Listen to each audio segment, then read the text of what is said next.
see there. A lot of people think that because of tourism, there's a shortage of housing. So that's a real problem. People want to move back, young people want to move away from the parents. They don't have the opportunity to find a house to live in, because everything is rented out or used for tourism purpose. But then when we come to the question and ask people if they are proud that tourists want to visit their town, and you can see pretty much everybody is very proud. Despite the concerns that they had also shown in some communities. So this is about this self-identity, this strengthening of our image, and everybody wants to be kind of in the spotlight. They want to be seen as worth to visit. And this is all reflected also in the interviews. We see both concerns but also great happiness. And the concern was strongest in the destination that had been a tourism destination for the longest time. There they felt the negative effects most strongly. For example, what was really a huge concern is that despite the thriving tourism, a lot of restaurants and hotels and adventure products, the municipality was not doing well. It was actually doing so bad that they had to close the communal swimming pool that summer when we did this survey, because they hadn't the funds to rent it, despite always more and more tourism in the municipality. And that's a big concern. And as I said, the housing problem was really something that people focused on. One of the issues when about this success in expanding the season is that we have tourists coming to Iceland during winter time, and winter can be difficult as it can be here.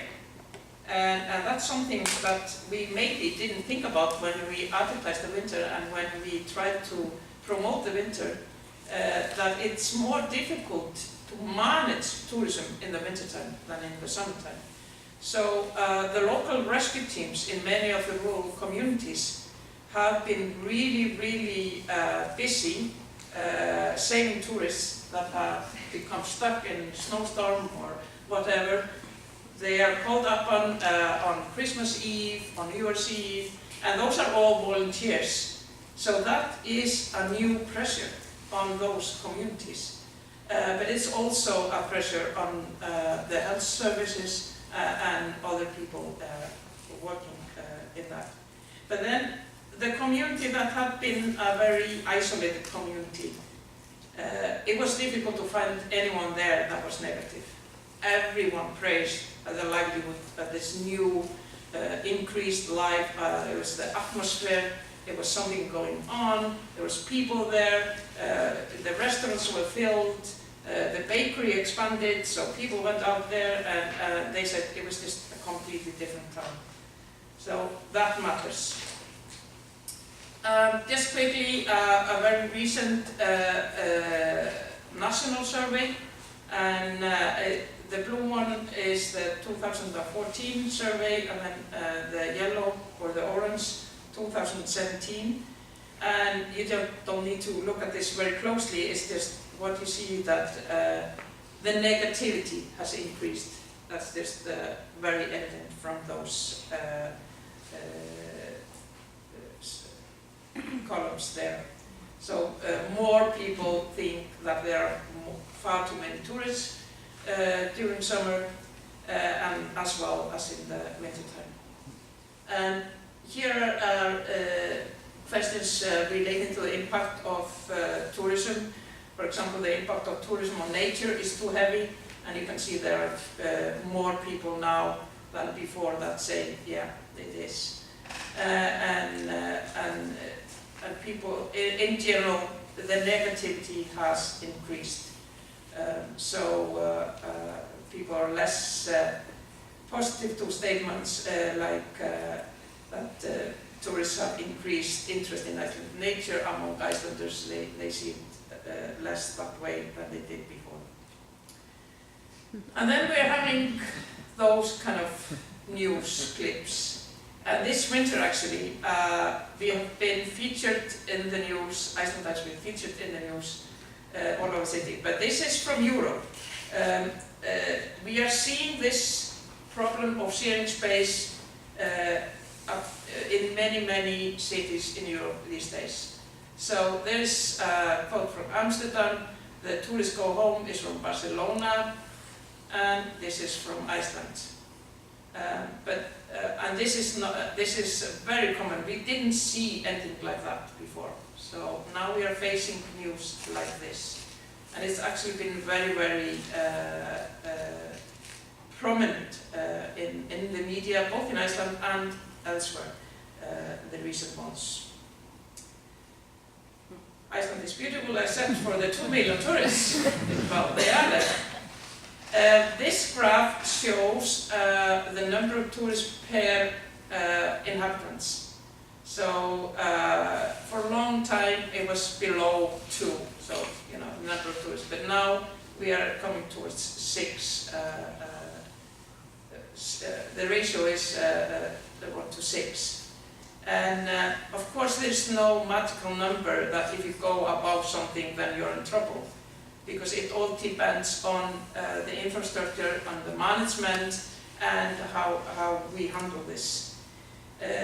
But we always need to, when we are developing tourism, need to be aware that we are dealing with communities and we are dealing with people, because tourism is different from other industries. It's not like the fisheries, where you have a fishing plant and people go and work there and then they come home and the fish is not going after them. But the tourists are everywhere. They are in your garden, they are looking in your window, they are sharing the same restaurant, they are walking on your paths. I'm not saying this is in a negative way, but it's just a fact. And so that means that we need to have different strategies to manage than we did with our older or former industries that we are used to. So we need to change our framework of thinking of management. And there are a lot of issues that we need to take in place. And what we have seen from research elsewhere is that it really matters to have the local community, the local population involved. So tourism needs to be a positive factor for the quality of life. It needs to be something that enhances the quality of life for the inhabitants.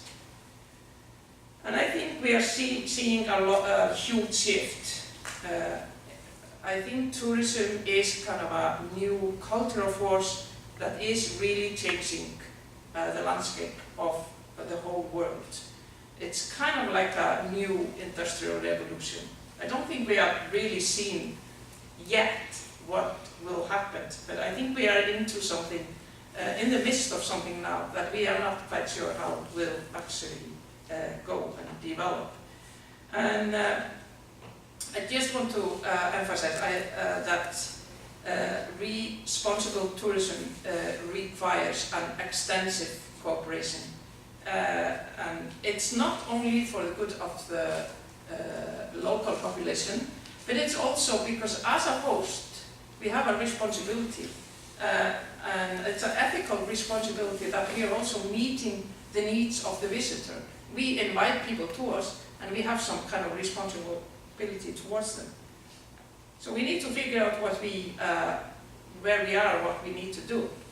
And one of the things that we are trying now in Iceland, far too late though, is that we are trying to figure out where we want to go. And the government decided in October to put together a task force which is combined of 4 ministers and then representatives from the tourism industry and also from the local government. And this is sort of the whole of government approach, because they realized tourism is not a matter of one industry. It actually matters of many industries. and there needs to be much more coordination and much more knowledge sharing. So this has been called a roadmap for Icelandic tourism. We have yet to see the results. We are in the midst of launching this and implementing this. So those are the 7 sort of focal points that they want to focus upon. And you can see it's all nice and well. Increased profitability, skills and quality, reliable data, positive visitor experience, nature conservation, distribution of tourists and coordination. Easier said than done, but an important step though. And just since my time is coming up, I think we seriously, everywhere, even though we are not facing tourism boom, and I think you have an advantage of very steady growth, but you never know when it takes off. That's the thing. But I think we really need to pose the question, what do we want from tourism? And what can tourism do for us? So we are not only responding to increased interest by tourists, but we are really asking ourselves, what do we really want tourism to do for our communities? I think we have often talked about the impacts of tourism. I think, and then tourism is seen as an external factor, kind of like an avalanche or something like that, that somehow is rushing down and throwing everything away.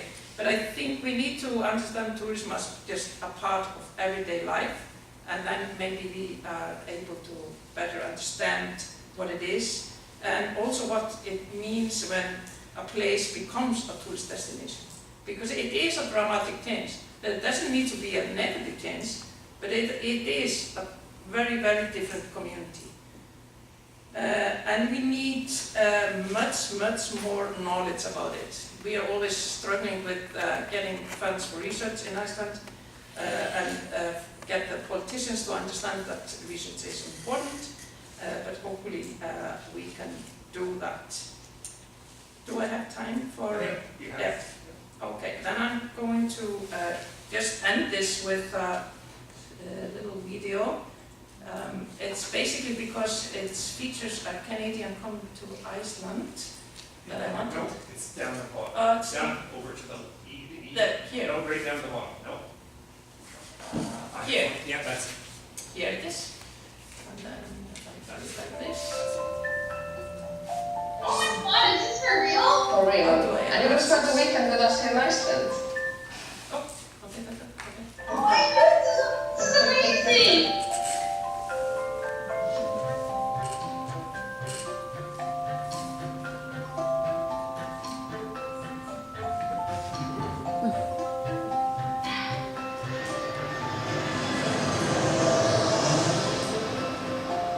I left Toronto, feeling quite, it's the Christmas season, so, you kind of feel, it's a busy time of year, so this happened at the perfect time. As soon as I landed, it was like a sigh of relief. I got my fix and my feeling of just being at home. Okay, let's go. I feel inspired. I feel calm, in tune with nature and in touch with nature again. And I was missing that back home. And Iceland is, I must say, my favorite destination I've been to so far. I'm not just saying that, I feel it. It is very powerful in that, and that's why I recommend to everyone, if you're thinking about coming to Iceland, come, because you cannot put into words the feelings that I feel when you're here. You just have to be here, and it just hits you, and it's beautiful. It's emotions it's all over the map, and I can't wait to come back. I really can't wait to come back. Yeah, this has been a dream of mine, and you made it come true. This was an experience of a lifetime. I'm eternally grateful. And talk.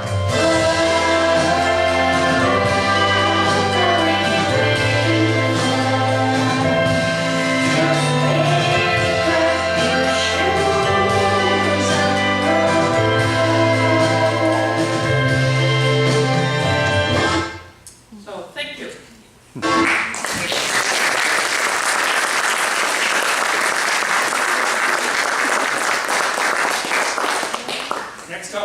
ask Ed MacDonald. It's hard to know how to follow something like that hits on so many of the themes and so many of the issues that we deal with on Prince Edward Island. So my job is to predict the past. That's what I'm going to do. In 10 minutes, I'm going to talk about the history of tourism on Prince Edward Island. I think one of the things we share in common with Iceland is that we are an island.